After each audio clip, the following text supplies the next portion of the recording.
Dès le début du régime nazi, les mauvais traitements envers les Juifs n'étaient ni accidentels ni limités à un groupe isolé. Ils furent intégrés dès le premier instant comme partie du fonctionnement de l'appareil d'État. Dans les camps, les ordres ne visaient pas à sanctionner des conduites, mais à briser des identités. Les agressions n'étaient pas la conséquence du désordre, mais le produit de décisions structurées. Le corps, l'esprit et l'environnement du prisonnier se transformèrent en cibles permanentes de châtiments planifiés. Avec le temps, les actions se multiplièrent, les méthodes furent élargies, les châtiments systématisés, le contrôle sur chaque aspect de la vie s'étendit. Les victimes n'avaient ni issue ni défense. Elles étaient seulement menées pas à pas par un système qui avait pour objectif de les détruire complètement. Quels mécanismes permirent que ces tortures se maintiennent actives pendant tant d'années sans interruption ni fissures internes? En 1933, peu de temps après l'arrivée de Hitler au pouvoir, les premiers camps de concentration sous le contrôle des SS commencèrent à fonctionner. Bien qu'à leur début, ils fussent improvisés et peu organisés, ils montrèrent dès le principe un modèle d'abus systématique. Les premiers prisonniers étaient majoritairement des communistes, des opposants politiques, et plus tard s'y ajoutèrent des juifs, des témoins de Jéhovah, des homosexuels et d'autres considérés comme indésirables par le régime. Dachau fut le premier camp formel, et très rapidement, il devint un modèle pour les autres. Là, des châtiments brutaux étaient appliqués, comme des passages à tabac public, des enfermements prolongés dans des cellules obscures et des travaux forcés sans repos. Dès le premier instant, le système fonctionnait avec une logique de terreur calculée. L'objectif n'était pas seulement de punir, mais de briser psychologiquement les prisonniers. Les tortures cherchaient à transformer les détenus en corps obéissants. Une méthode fréquemment utilisée était l'isolement total dans le bunker, une cellule sans lumière, sans contact humain et sans information de l'extérieur.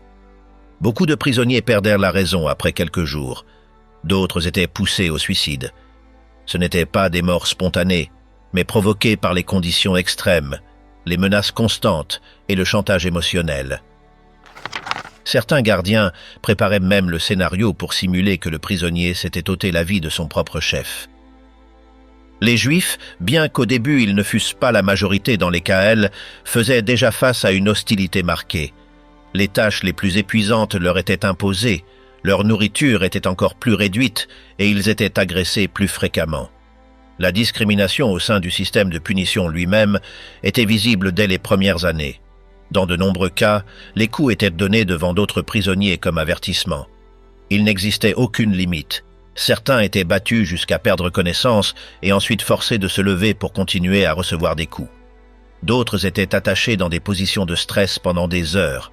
La violence physique se mêlait aux affronts publics, comme le rasage complet du corps, le port de vêtements distinctifs ou l'obligation d'exécuter des actions humiliantes. Il n'y avait pas de protocole défini. L'arbitraire faisait partie du système. Un simple geste mal interprété pouvait se terminer par une punition sévère. Les gardes SS avaient une liberté totale d'action et beaucoup devinrent experts dans l'art d'infliger de la douleur sans laisser de traces visibles. Les soi-disant chambres de punition étaient des espaces clos où des tortures prolongées étaient pratiquées. Là, les prisonniers étaient suspendus par les bras attachés dans le dos, une position qui disloquait les épaules et provoquait une douleur insupportable. Certains ne survivaient pas. D'autres restaient avec des séquelles permanentes. Des tests de contrôle étaient également pratiqués. Dans certains camps, on mesurait combien de temps un prisonnier pouvait rester debout sans bouger. S'il tombait, il était frappé jusqu'à s'évanouir. Les punitions étaient également collectives. Si quelqu'un tentait de s'échapper ou si un outil était perdu, un groupe entier recevait la punition. Cela pouvait signifier rester debout toute la nuit sous la pluie, ramper sur du gravier coupant ou creuser des fossés sans but. La cruauté n'était pas improvisée, elle faisait partie du système. Les gardes étaient entraînés à maintenir une pression constante sur les prisonniers. Avec le temps, les camps s'adaptèrent. De plus grands baraquements furent reconstruits, des barbelés électrifiés furent installés et les mécanismes de surveillance furent améliorés. Mais les formes de torture furent aussi perfectionnées. Les inspections surprises étaient courantes. Les prisonniers étaient obligés de dénuder leur lit, de se mettre en rang et de subir des fouilles violentes. Si quelque chose n'était pas parfait, ils recevaient des coups. La nourriture était insuffisante et souvent coupée comme forme de punition. Pendant les hivers, les détenus étaient laissés sans abri comme forme d'affaiblissement. Le travail forcé était un élément central du système. Il ne s'agissait pas seulement d'exploiter les prisonniers, mais de les utiliser comme exemple de punition. Les Juifs étaient affectés aux tâches les plus dangereuses: carrière, construction, nettoyage des latrines, transport de corps. L'épuisement physique extrême était considéré comme une partie de la punition. Si quelqu'un tombait de faiblesse, il était battu par les capots eux-mêmes ou achevé. Les capots étaient des prisonniers ayant une certaine hiérarchie qui agissaient comme assistants des SS. Beaucoup étaient tout aussi cruels, voire plus, car ils savaient que leur position dépendait de leur brutalité. Dans les rapports de l'époque, les SS enregistraient les punitions comme des mesures disciplinaires. Coups, suspension, enfermement et retrait de nourriture étaient notés comme faisant partie de l'ordre interne. Mais la réalité était un mécanisme de torture constant. Certains prisonniers passaient des semaines sans contact humain, ne recevant de l'eau que par une fente. D'autres étaient utilisés pour des expériences de résistance. On les forçait à porter des pierres jusqu'à l'épuisement ou à rester sous le soleil pendant des heures sans bouger. L'objectif était de dépersonnaliser, de détruire la volonté. À mesure que le début de la guerre approchait, le système des KL s'étendit dans toute l'Allemagne et les zones annexées. La population juive commença à être arrêtée plus fréquemment, et de nombreux camps se remplirent de personnes dont le seul délit était leur origine. À cette étape, les tortures devinrent plus fréquentes et plus cruelles.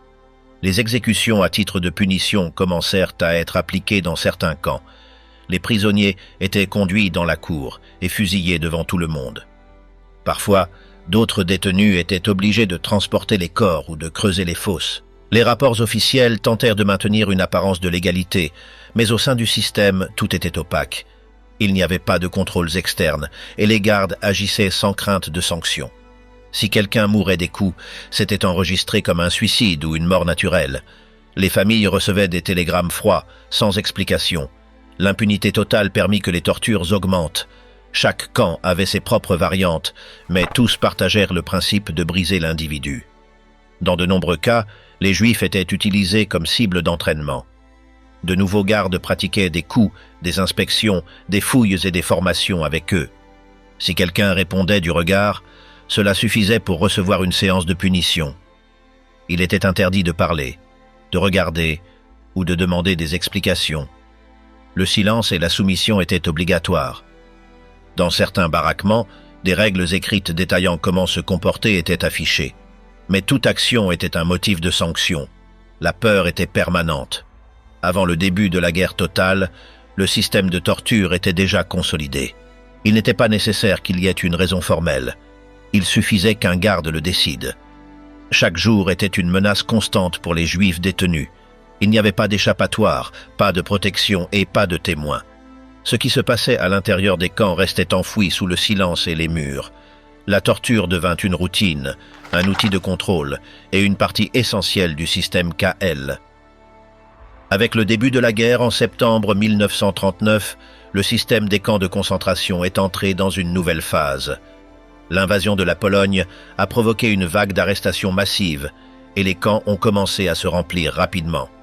Le nombre de prisonniers juifs a augmenté de façon drastique. Il ne s'agissait plus seulement d'opposants politiques ou de personnes considérées comme antisociales. Désormais, appartenir au peuple juif était un motif suffisant pour être arrêté et envoyé dans un KL. Les conditions à l'intérieur des camps devinrent plus brutales et organisées en même temps. On cherchait à exploiter au maximum les prisonniers tout en les brisant par des châtiments constants. À cette étape, les châtiments devinrent plus fréquents et structurés. Les passages à tabac étaient publics et souvent programmés. Il y avait des listes de détenus qui devaient être punis chaque jour. Dans certains camps, des tours de torture furent établis, où les prisonniers étaient forcés de passer par des zones où ils étaient frappés par plusieurs gardes. Les positions de stress devinrent une technique habituelle. Obliger le prisonnier à maintenir une posture physiquement douloureuse pendant des heures, sous surveillance, sans possibilité de bouger. La nourriture était rationnée comme forme de punition. Si un prisonnier commettait une faute minime, sa ration était réduite jusqu'à le laisser au bord de l'effondrement. Dans certains cas, les Juifs ne recevaient pas de nourriture pendant des jours. La faim devint un instrument de contrôle. Avec la faim, l'exposition au froid ou à la chaleur extrême était utilisée comme forme d'affaiblissement. En hiver, les prisonniers étaient obligés de rester nus dans la cour ou de plonger leurs mains dans l'eau glacée pendant des heures. La propreté des baraquements était une autre excuse pour appliquer des tortures. Si l'espace n'était pas en parfait état, tout le groupe était puni. On imposait un nettoyage répétitif et insensé, comme frotter le sol avec des brosses à dents ou lisser la terre avec des cuillères. Ces tâches, épuisantes et interminables, étaient utilisées pour humilier et épuiser. Parfois, les Juifs étaient forcés de construire des murs ou de creuser des fossés qu'ils devaient ensuite reboucher. Il n'y avait pas d'objectif pratique, seulement détruire la volonté. Les travaux forcés devinrent plus intenses. Les prisonniers étaient envoyés dans des carrières, des mines ou à la construction de routes. Beaucoup mouraient écrasés, épuisés ou sous les coups d'un garde. Si quelqu'un s'effondrait d'épuisement, il était attaqué par les capots ou directement éliminé. Les capots maintenaient la pression constante. Il y avait une chaîne de terreur. Les SS pressèrent les capots et ceux-ci déversaient leur brutalité sur les prisonniers. Les Juifs étaient à la base de cette chaîne et subissaient le pire. Des cellules de punition étaient aussi utilisées, où les prisonniers étaient enfermés sans lumière, sans nourriture et sans contact pendant plusieurs jours. Certaines cellules étaient si petites qu'elles ne permettaient ni de se tenir debout ni de s'allonger. Le prisonnier passait le temps recroquevillé, respirant un air vicié. D'autres étaient enfermés dans des boîtes métalliques au soleil, ce qui provoquait une déshydratation rapide. Dans certains camps, on faisait un test de résistance. Les prisonniers étaient obligés de porter d'énormes pierres sur le dos pendant des heures sans repos. Les punitions collectives se multiplièrent également. Si quelqu'un s'échappait ou commettait une faute, tout le groupe était puni. Parfois, cela signifiait rester debout toute la nuit, courir en cercle jusqu'à s'évanouir ou assister à des exécutions. La présence de cadavres faisait partie du paysage quotidien. Les corps des morts restaient exposés comme avertissement. Les prisonniers étaient obligés de voir, de sentir, de vivre avec la mort constante. La violence psychologique s'ajoutait à la violence physique. Des inspections surprises avaient lieu au milieu de la nuit, des cris constants, des menaces d'exécution, des simulacres d'exécution. Certains gardes plaçaient des armes déchargées sur la tempe des prisonniers et pressèrent la gâchette juste pour voir leur réaction. D'autres organisaient des jeux où les prisonniers étaient forcés de se battre entre eux, sachant que le perdant serait puni ou éliminé. Les Juifs restaient la cible préférée. Les tâches les plus humiliantes leur étaient assignées, comme ramasser des excréments avec les mains, nettoyer les sols avec la langue ou porter des charges impossibles. Il leur était interdit de parler entre eux, de chanter, de prier ou même de regarder le ciel. L'isolement culturel et spirituel faisait partie de la punition. La destruction de l'âme allait de pair avec celle du corps. Les exécutions formelles augmentèrent également. Parfois, c'était pour des raisons réelles, d'autres fois par caprice. Dans certains camps, des murs spéciaux furent construits pour les fusillades. Les prisonniers étaient alignés et forcés d'assister à chaque tir. Des pendaisons exemplaires étaient également appliquées. Les corps étaient laissés pendus pendant des jours. Si quelqu'un baissait les yeux pendant le châtiment, il était aussi battu. L'idée était de faire comprendre que la vie n'avait aucune valeur. En parallèle, certains camps commencèrent à collaborer avec les services de renseignement nazis. Des prisonniers juifs étaient interrogés sous la torture pour obtenir des informations sur les réseaux de résistance ou le whereabout de leurs proches. Les séances de torture incluaient des coups avec des barres métalliques, des brûlures de cigarettes et des mutilations mineures. On ne cherchait pas d'informations réelles, mais le châtiment et la soumission. Le transport vers les camps était aussi une forme de torture. Les Juifs étaient entassés dans des wagons à bestiaux, sans eau ni ventilation, pendant des jours. Beaucoup mouraient en chemin. À leur arrivée, les survivants étaient rebattus et immédiatement séparés. Les familles divisées, les enfants arrachés, les personnes âgées écartées. Ceux qui restaient étaient introduits dans un système de punition sans fin. Durant cette période, de nouveaux camps furent construits et les camps existants furent agrandis. Le système des KL devint plus efficace dans sa cruauté.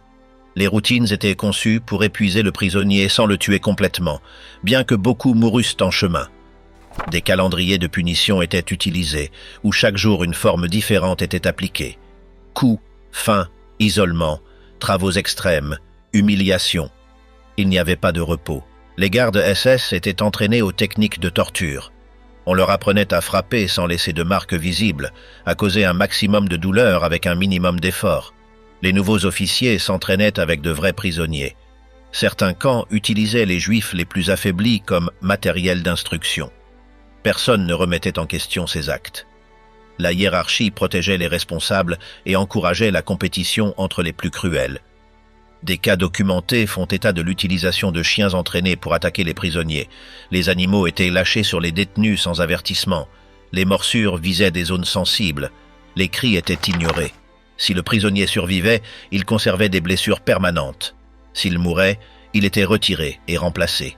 La vie dans les camps pendant ces années était une combinaison de faim, de froid, de coups et de peur constante. Il n'y avait aucun moyen d'éviter le châtiment. Le simple fait d'exister en tant que juif suffisait pour être torturé. Le système ne cherchait ni à réhabiliter ni à punir pour des actions concrètes. Son objectif était de détruire complètement ceux qu'il considérait comme des ennemis raciaux. À cette étape, les tortures cessèrent d'être des punitions isolées et devinrent à la base quotidienne du fonctionnement du camp. Pour les prisonniers juifs, chaque journée était une menace directe. Il n'existait aucune limite. Il n'y avait aucune protection. Personne n'intervenait. Ce qui commença comme un système de détention se transforma en une machine de tourment constant. Et ce n'était que le prélude de ce qui allait suivre. Entre 1942 et 1944, le système des camps de concentration entra dans sa phase la plus extrême. Auschwitz devint le centre principal de l'extermination, où les tortures n'étaient plus seulement des outils de contrôle, mais une partie d'une méthode industrialisée de destruction humaine. Dès l'instant où les Juifs descendèrent des trains, le processus était conçu pour éliminer l'identité, la force et la vie. La sélection sur le quai séparait ceux qui pouvaient travailler de ceux qui seraient assassinés immédiatement. Il n'y avait pas d'explication, juste des gestes rapides des officiers SS. Ceux qui étaient considérés comme aptes entraient dans une routine de punition continue. Les autres étaient envoyés directement aux chambres à gaz. Les tortures commençaient dès le premier contact. Cris, coups, séparation violente, les vêtements étaient retirés de force, les cheveux rasés et des numéros tatoués sur le bras étaient attribués. À partir de là, ils n'étaient plus des personnes. Ils étaient des pièces du système. Les mauvais traitements étaient constants. Bousculades, gifles, châtiments collectifs. L'objectif était de réduire la résistance psychologique le plus rapidement possible. Les travaux assignés n'étaient pas destinés à produire, mais à épuiser. Les Juifs étaient envoyés à des tâches impossibles, comme charger des rails de train, creuser des fossés dans des sols gelés ou transporter des pierres pendant des heures. Le contrôle horaire rigide impliquait de former des files sous la pluie ou la neige, sans bouger, pendant des heures, juste pour attendre l'ordre de commencer. Si quelqu'un bougeait ou titubait, il recevait une correction. Si quelqu'un tombait, il était battu ou achevé. La production était secondaire. L'essentiel était la discipline basée sur la souffrance. Les châtiments étaient de plus en plus sophistiqués. À Auschwitz, des formes systématiques de torture comme le poteau furent utilisées. Pendre un prisonnier par les bras attachés dans le dos, provoquant des dislocations et une asphyxie partielle. Ce châtiment pouvait durer des heures. D'autres méthodes incluaient l'obligation pour les prisonniers de porter leurs camarades morts, de nettoyer de leurs propres mains les résidus des latrines ou de rester immergés jusqu'au cou dans des fosses glacées. À cette étape, les expériences médicales s'intensifièrent. Des prisonniers juifs étaient utilisés comme cobayes sans leur consentement. On leur injectait des virus, on pratiquait des amputations sans anesthésie, on testait des médicaments toxiques, des stérilisations forcées, des mutilations génitales et des tests de résistance à la douleur étaient également effectués. Certaines de ces procédures étaient enregistrées ou photographiées. Les détenus utilisés dans ces essais mourraient généralement ou gardaient des séquelles irréversibles. Les femmes juives subirent également des formes spécifiques de torture. Beaucoup furent forcés de se déshabiller devant les gardes, d'être inspectées de manière invasive et humiliante. Certaines furent soumises à des expériences gynécologiques, d'autres à des travaux forcés incompatibles avec leur physique. Les femmes enceintes étaient battues jusqu'à provoquer des avortements ou directement envoyées aux chambres à gaz. Les mères étaient séparées de leurs enfants sans explication. L'angoisse s'ajoutait au châtiment corporel. La faim faisait partie du système. Les rations étaient si rares qu'elles soutenaient à peine le corps. La nourriture consistait en un liquide trouble le matin, un morceau de pain l'après-midi et une soupe rance le soir. Les prisonniers s'affaiblissaient en quelques jours. Les maladies se propageaient rapidement. Dysenterie, typhus, infections ouvertes. Les Juifs ne recevaient pas de soins médicaux. On les laissait mourir ou on les éliminait lorsqu'ils ne pouvaient plus marcher. Les sélections internes se répétaient chaque semaine. Des officiers SS parcouraient les baraquements pour choisir ceux qui semblèrent faibles. Sans question, ils les mettaient à part et les envoyaient à la mort. Parfois, on simulait qu'ils allaient y recevoir des soins, mais tous connaissaient la destination finale. Cette menace constante générait un état de peur chronique. Certains prisonniers essayaient de paraître en bonne santé à tout prix. D'autres préféraient se rendre, épuisés par la souffrance. Les châtiments ne nécessitaient aucune justification. Si un prisonnier juif parlait hors de propos, s'il répondait lentement, s'il renversait de l'eau, il recevait une séance de coups. Les gardes utilisaient des bâtons, des crosses de fusil ou simplement leurs bottes. Certains avaient des routines personnelles de cruauté. Ils faisaient s'accroupir et se lever les prisonniers des centaines de fois de suite ou les faisaient courir en cercle pendant qu'ils étaient frappés. Le but n'était pas de punir les erreurs, mais de maintenir la peur et l'obéissance absolue. Les baraquements étaient inhabitables. Des dizaines de personnes partageaient des espaces conçus pour la moitié. Il n'y avait pas de matelas, seulement des planches de bois. Les fléaux étaient constants, aucune hygiène n'était possible. De nombreux prisonniers dormaient sur les restes d'autres déjà décédés. L'odeur était insupportable. Les larmes, les cris, le désespoir faisaient partie de l'ambiance quotidienne. Personne n'entrait ni ne sortait de cet espace sans en garder une marque physique ou mentale. À l'extérieur, les crématoires fonctionnaient sans relâche. La fumée et l'odeur de chair brûlée se faisaient sentir dans tout l'enceinte. De nombreux prisonniers étaient obligés de travailler dans les Sonderkommando. Des Juifs forcés de manipuler les corps, d'extraire les dents, de couper les cheveux, de nettoyer les chambres. Ils étaient remplacés périodiquement pour éviter qu'il ne reste des témoins. Cette tâche était une torture en soi, non seulement pour le physique, mais aussi pour l'émotionnel. Certains laissèrent des écrits cachés décrivant l'horreur. Les exécutions sommaires étaient également fréquentes, parfois pour de prétendues tentatives d'évasion, d'autres fois pour des accusations sans preuve. Des pendaisons étaient organisées devant tout le monde. Les corps restaient pendus pendant des jours. Les détenus étaient obligés de défiler devant, de regarder et de garder le silence. Si quelqu'un détournait le regard ou montrait de l'émotion, il recevait une punition immédiate. L'intention était de normaliser la mort, de la rendre partie de la routine. Les gardes SS étaient de plus en plus brutaux. Certains étaient des vétérans de guerre, d'autres de jeunes endoctrinés. Dans les deux cas, la cruauté était encouragée. La discipline, la fermeté et le manque de compassion étaient récompensés. Les rapports internes parlaient d'efficacité, d'ordre et de propreté, mais ce qui se passait était un massacre quotidien. Personne ne pouvait rien dénoncer. Tout restait à l'intérieur. L'organisation nazie avait réussi à transformer le crime en routine. Les témoins de cette étape décrivent Auschwitz comme un lieu où le temps perdait son sens. Les jours étaient les mêmes, les visages changeaient, les corps s'entassaient. La violence était si continue qu'elle ne se distinguait plus des tâches quotidiennes. Il ne s'agissait pas de punitions individuelles, mais d'une condition généralisée. Vivre dans cet environnement, c'était être torturé sans pause, à chaque geste, chaque silence, chaque coup et chaque regard. Les tentatives de résistance étaient presque impossibles. Les Juifs manquaient de moyens, de soutien, d'informations. Certains tentaient de saboter des tâches mineures, de cacher de la nourriture ou de consoler les autres. Mais la répression était immédiate. Toute suspicion se terminait par une exécution.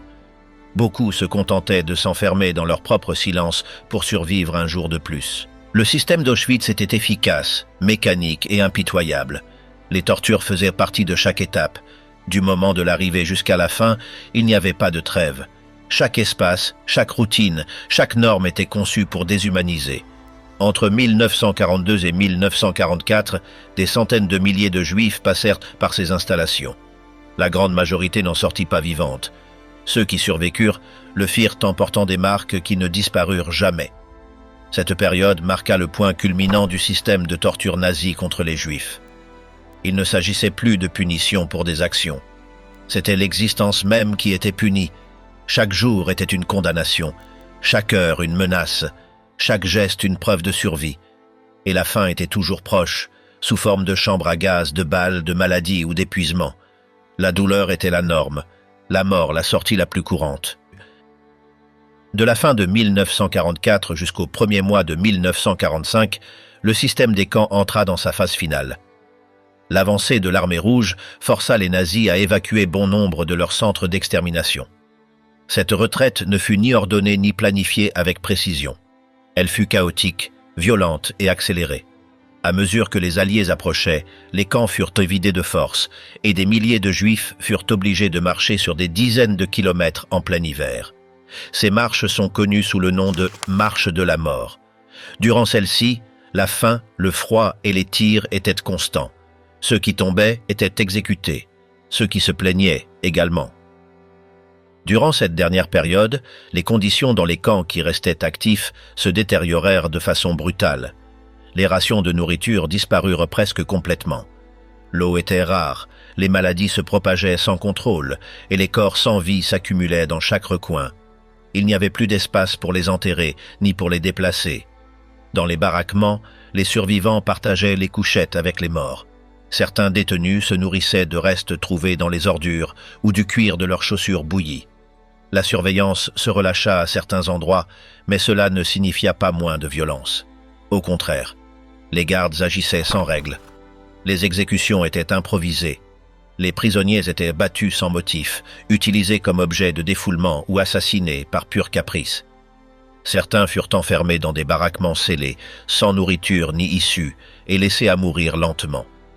D'autres furent enfermés dans des fosses et arrosés d'essence. Les formes de meurtre ne répondirent plus à un système, mais à un vide total de contrôle. Pendant les marches d'évacuation, de nombreux Juifs furent obligés de marcher pendant des semaines, sans vêtements adéquats, sans nourriture, sous des températures en dessous de zéro. Chaque arrêt était une torture en soi.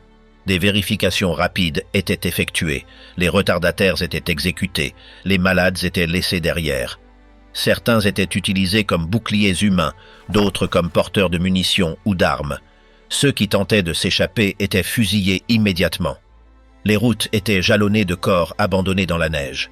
À certains endroits, les gardes obligeaient les prisonniers à creuser leur propre tombe avant d'être fusillés.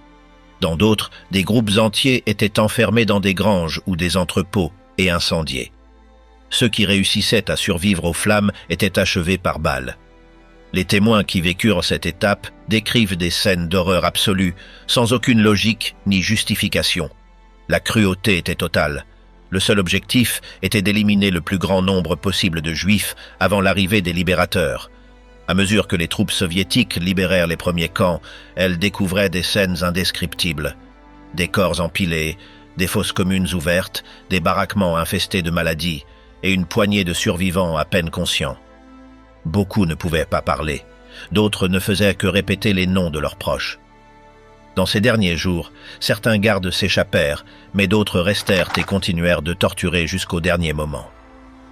Il y eut des cas où, bien que sachant la guerre perdue, les officiers décidèrent d'exécuter les prisonniers restants comme mesure préventive. La destruction des preuves fit également partie de cette phase. L'ordre fut donné de dynamiter les crématoires, de brûler les documents, de détruire les archives et d'éliminer toute trace de ce qui s'était passé. À Auschwitz, par exemple, on tenta de démonter les chambres à gaz. Des listes furent éliminées, des photos brûlées, des témoins assassinés. La hâte d'effacer les preuves démontrait qu'ils savaient qu'ils avaient dépassé toutes les limites. Mais il était déjà trop tard. Il y avait trop de restes, trop de témoins, trop de traces. Certains prisonniers réussirent à cacher des documents, à écrire des témoignages et à les dissimuler sous terre ou dans les murs. Beaucoup de ces récits furent retrouvés après la guerre. D'autres laissèrent des lettres, des dessins ou des marques gravées dans le bois. Chacun était une tentative de laisser une trace, de raconter ce qui avait été vécu.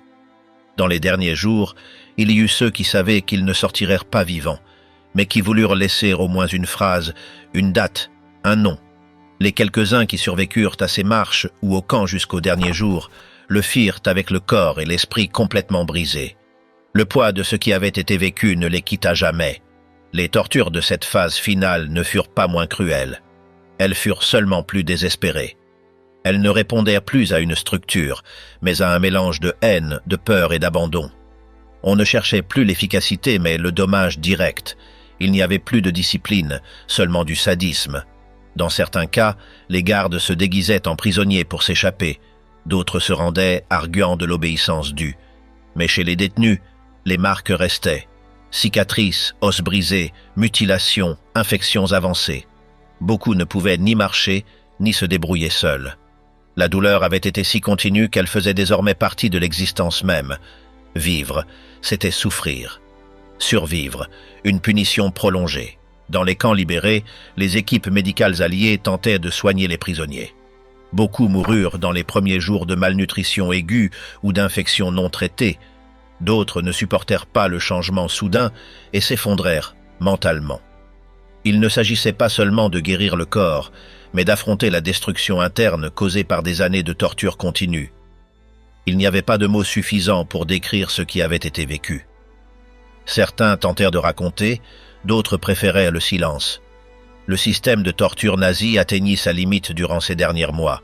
Chaque action, chaque châtiment, chaque mort reflétait l'effondrement d'une machine qui ne fonctionnait plus comme une institution, mais comme une accumulation de haine incontrôlée. Les Juifs furent les principales victimes, et les formes de sévices atteignirent des niveaux jamais vus auparavant. Il n'y avait pas de protocole, seulement de la violence directe. Et bien que le système s'effondra, les tortures ne s'arrêtèrent pas jusqu'au dernier jour. Ce qui resta fut des corps sans nom, des ruines fumantes, des documents brûlés et quelques voix qui réussirent à s'échapper. La torture comme outil de gouvernement, de contrôle, d'extermination. Une pratique appliquée sans pause pendant plus d'une décennie. Durant ces derniers mois, la douleur n'était plus un moyen. C'était la fin en soi. Une façon de clore dans le sang un système qui s'était construit dès le début sur la souffrance d'autrui. Au long de ces années, le système des camps montra jusqu'où une structure organisée peut aller lorsque la violence devient la norme. Ce ne fut pas seulement la quantité de personnes affectées, mais la manière dont chaque châtiment, chaque processus, chaque ordre fut conçu pour maintenir un cycle constant de souffrance. Ce qui arriva ne se limita pas à un lieu ni à un moment. Ce fut un mécanisme soutenu, exécuté par des milliers de mains et soutenu par une logique qui n'avait pas besoin de justification. Les tortures qui furent appliquées ne surgirent pas par accident ni par excès de pouvoir individuel, mais comme partie d'un fonctionnement général qui transforma le dommage physique et mental en un outil quotidien. Cette machinerie opéra pendant des années sans interruption, laissant derrière elle une marque indélébile, non seulement sur les corps des victimes, mais aussi dans la mémoire de ceux qui l'avaient vu de près et ne purent jamais l'oublier.